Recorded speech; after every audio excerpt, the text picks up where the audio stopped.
So మీ ప్రిపరేషన్లో Yeah. Amigos coaching institute ఏ విధంగా సహాయపడింది సార్ మీకు?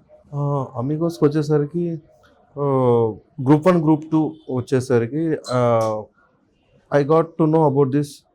వేరే ఫ్రెండ్స్ ఉన్నారు. So those people got selected from this institute. So I came to know them. So అప్పుడు ఇక్కడికి వచ్చాను. ఇక్కడికి వచ్చిన తర్వాత దెన్ ఐ ఫెల్ట్ లైక్, అంటే వీళ్ళతో మాట్లాడిన తర్వాత I felt like it will suits to my mind set అనిపించింది. సో దెన్ ఐ స్టార్టెడ్ వాళ్ళతో పాటు వాళ్ళు టెస్ట్ సిరీస్ అటెండ్ అయ్యేవాడిని. అండ్ ఆల్సో సమ్ క్లాసెస్ ఉండేవి, అవి అటెండ్ అయ్యేవాడిని ఈవినింగ్ టైమ్స్లో. సో ఇంకా even they are approachable mainly. So మనకి ఎప్పుడు కావాలన్నా ఆ ఫ్లెక్సిబిలిటీ కొంత ఇచ్చేవాళ్ళు. అది బాగుంది. And also the questions also they were very analytical based, బాగా అనాలిసిస్ చేస్తారు.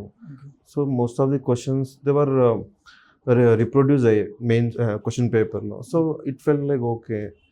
So even mains test series also చాలా బాగా అనిపించింది.